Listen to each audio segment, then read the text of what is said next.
Right, so for the specs, which go in the close-up cam, so we have an alder body, and attached to it is a lovely roasted maple neck. It is a very thin neck on this. I believe it's just called their standard thin C.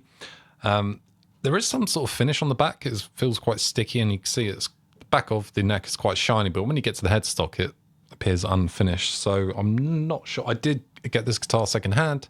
I wouldn't imagine it would be something someone would do. They'd add a finish to it. Maybe it comes like that from the factory. But if you're not a fan of that, just take some steel wool to the back. We'll get rid of that finish nice and easy. Do have locking tuners on the back. They are Schecter's own brand. And then you have the Nick Johnston little logo at the top there. Flipping it over, we have 22 jumbo frets. These frets are real nice and big. Exactly what I like. It is a very nice upgrade from, you know, traditional S-type guitars, I should say. You have brass circle inlays, which are kind of cool. And they are obviously embedded in this lovely dark ebony fingerboard. The nut, I'm unsure, it doesn't say it on the listing page, but it's black, so I assume it's some sort of Graphtec or, you know, some sort of version of that. You've got the truss rod adjustment right here at the neck heel, which is brilliant. Again, a nice and welcome upgrade. Looking over to the body now, we have 2 single coils, and these are the Schecter Diamond Nick Johnston single coil. So obviously had some sort of hand in design in these particular pickups. And the bridge is their Diamond Series 78 bridge. Kind of low output PAF style pickups, just to, you know, match the 2 single coils that it's sat next to. Looking down, we only have 2 knobs. They got rid of one of the tones, and they have moved the volume knob a bit further away from the bridge pickup, which is nice. I know a lot of people will complain about, you know, if they're playing a traditional S-type, everyone moans that the volume knob's too close. For me, I grew up playing, you know, really old Strats, so I don't know, even playing now when I'm not playing S-types, you see I kind of have this little, you know, playing as if there was a volume knob there. So it doesn't bother me too much, and it's not moved too far out of the way where it feels weird or anything. Standard 5-way on this, no super switch. It does not auto split in position 2. If you want to access a split coil and the mid pickup, you would go on to my next point, which is the push-pull coil split on the tone knob. Now, one gripe with this is just when it's using, you know, Strat-style knobs like this, they're really hard to actually pull up on, especially if, you know, if you're playing live and your hands get a little bit sweaty. There's nothing to sort of grip your fingers onto and pull it up. So just a quick little modification I did. I just got rid of the washer and just sort of let this sit out a bit further, just enough so you can easily grab your, you know, get your fingers under there and grab that and pull that up. But saying that, because it's a really weak pickup anyway, coil splitting it, for me, it doesn't really make sense. You end up with a really, really weak signal. But it's there anyway. Moving on, and then you just have, you know, you have bridge humbucker, these 2, middle pickup, these 2, and then finally the neck pickup. I have adjusted these as typical, you know, Strat style specs. Typically I always put the middle pickup as close as it will go to the body, just because it kind of that's exactly where my pick lies whenever I'm playing, so it does kind of get in my way. But obviously for this video, so you can hear it properly, I've matched it to the neck pickup. Lastly, you have a 2-point tremolo, very similar to a Goto 510 style bridge. The tightener screw here, just so you can, you know, get it as tight or as loose as you want it. I won't be using it in this video. You see, I have it decked. Same with all my guitars. I never use the tremolo because I like to be in tune. So now let's hear some tones. The signal path is guitar cable into my audio interface, which is going into Reaper, and I'm using Archetype Plenty for all of these different sounds. It's the same one you heard in the beginning. There's no post-processing or anything like that. You will hear some single coil noise. That's to be expected, especially with gain and things like that, because they are very sort of vintage-esque output. On the lead channel and the lead settings, I haven't used any noise gates, just so you can hear what kind of noise you'll be dealing with. It does noise cancel in positions 2 and 4, Position 2, as long as you are splitting the bridge, and you'll hear, so if you've got coil splitting bridge along with this pickup, it will cancel out the noise. If you're using humbucker in a single coil, you are getting that single coil hum.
so you've heard the tones and all different sounds this guitar can make. Just now want to give you my sort of 2 cents, my pros and cons, should I say. The pros is that it's a very well made instrument. You know, the fit and finish is great. The frets and, you know, there's no sharp fret ends. Everything's leveled nicely. I haven't got any buzzing issues or anything like that. That's all great. I like the modern features of it, you know, the more sort of less is more approach, only having one toe control. You've got the cutaway here. It's, you know, makes the reaching the higher frets nice and easy. The truss rod adjustment, it's great. The issues I have with it, the main one, is the neck is too small for me. It's a very, very thin neck. Aside from something like an Ibanez Wizard, I haven't really encountered a neck this thin before. I've had other Schecters. My first proper, you know, guitar was a Schecter, and it definitely had a much beefier neck, should I say. It might be that it's coupled with a 14-inch radius, which I don't mind. I prefer a 12. That's sort of as flat as I'd like to get. But a very flat radius like a 14 coupled with a very thin neck just doesn't work for me. I don't feel like I've got enough, you know, sort of wood to actually hold on to. When I was trying to do the intro clips, I was having a hard time playing properly. I just didn't feel very comfortable on this neck. My hand just, you know, doesn't suit my hand. I'm a big guy. I do have big hands. Yeah, I just wish the neck was bigger, personally. The other issue I have, I just don't like the bridge humbucker. It's not a massive pain because I could easily change it, but I'm not going to bother if I don't like, you know, the rest of the instrument. For me, the bridge humbucker is just too dark. The power-wise isn't a problem. Volume, you know, it matches the volume of the other pickups quite well. It's just the tonality. I think they should have chosen a much brighter pickup for this. I know that these two are the Nick Johnston design single coils, but the bridge, I believe, is the same one you can find on other Schecter Diamond Series models. So I just feel like they should have taken the time and really tried to calibrate a good humbucker that would match better with the single coils. For all I know, that's what Nick Johnston wanted. It wants a much darker bridge position, but for me, it's just, you know, a very big tonal change. The coil split, I know I done this mod to it, but again, I never used it because you're splitting such a weak humbucker anyway. You end up with a very, very weak split single coil, and then it's too quiet compared with the actual single coil. So, but again, these are, you know, they're more budget line of the Nick Johnston model, so you can change pickups. I've seen a lot of people do it. That's really not too much of an issue. Okay, so that's everything I have to say about the guitar. If there's anything that I've missed or something that you want to know, just let me know in the comments below. If you've enjoyed the video and you like what I do, consider leaving a like on the video and subscribing to my channel so you can see all my future videos. Thank you for watching, and see you in the next one.